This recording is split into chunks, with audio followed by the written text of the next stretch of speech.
I want to transition into there's this term of falling in love. And I think that we've all been there. We've, at one point in our life, we've fallen in love with someone. And I know that I've been at that point when I was dating my wife. We were falling in love and we couldn't do anything wrong. And we thought the other person was perfect. And we had kind of that feeling of just the butterflies and we couldn't get enough of them.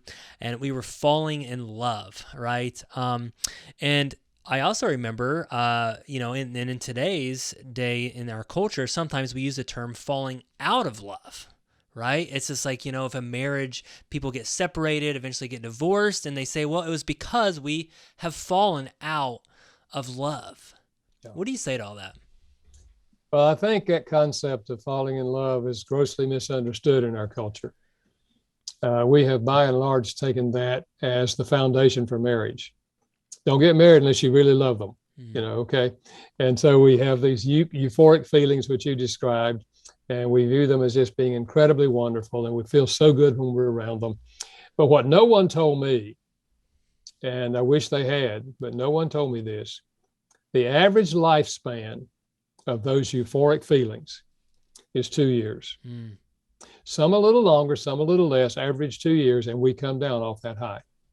I was always told growing up, I had the idea that if you've got the real thing, it's going to last forever.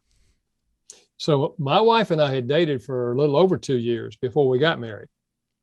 I began to come down off the high in the first 6 months of our marriage. And our differences emerged. And we didn't know how to solve differences because when you're in love, you don't think you're going to have any. And we ended up arguing with each other because I knew I was right. And she knew she was right. We preached to each other. And so we had a lot of arguments.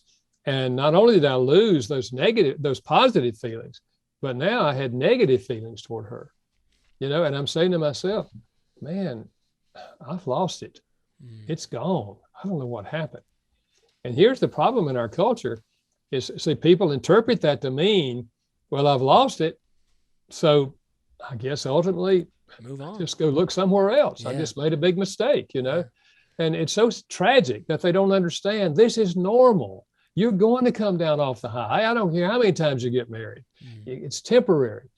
And that's why we have to understanding the love languages will help you, because if you learn each other's love language and you start speaking it, you come down off the high, you hardly miss it because you still feel loved.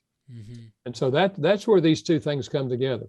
Long-term love is intentional love. It's understanding what makes your spouse feel love, and you're choosing to do it. And the love tank, it stays full. And you can process all of life much easier when that need is met. But if that need is not met, you end up arguing and saying hateful things to each other. Yeah. No, definitely. And obviously with the transition into kind of talking about like real love is what you mentioned, and biblical love, like what God teaches us about love.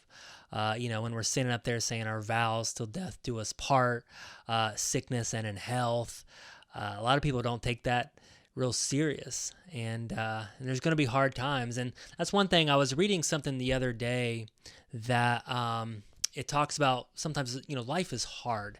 A lot of things are hard, and you can choose your hard. It talks about, being overweight is hard, but being in shape is also hard. Sometimes owning a business and being wealthy is hard, but being poor is hard. Then it gets to marriage, and it says being married is hard, being divorced is hard. So choose which hard you want to do. So my thing is like, why do you think marriage is so hard? What do you say to that? I think primarily because we're human. And humans don't think the same way, and they don't have the same feelings. And so when we come down off that high and those differences emerge, which are always there, we weren't expecting it, and we don't know how to get to work together, work beyond that, learn how to be a team, learn how to accept some things and change other things so that we work together as a team. So I think that's what happens. And I think that's why many couples end up choosing divorce. And let me tell you, having been counseling people for 40 years, the pain of divorce and what comes after, far worse than the pain in marriage. Yeah. Much harder. And that's why second marriages, the divorce rate is higher than first marriages. Third marriages, even higher. The answer is not running. The answer is learning. Yeah. Learning how to make the marriage you now have what you want it to be. But yeah, it's you're not pushed along by those emotions, so it's hard work. Yeah. And I remember I was talking to a young gal once in an airport, and she was going to visit her fiance, and she asked me what I did. I said, well, I help people work on their marriage. And I saw this question mark in her eyes, and she said, why do you have to work on marriage? I knew she was in love. Yeah. When you're in love, you don't think you have to work on it. It's just wonderful, you know. Yeah. But we have to choose to change some things in order to minister to each other, to serve each other. It's love. At the heart of love is an attitude of service.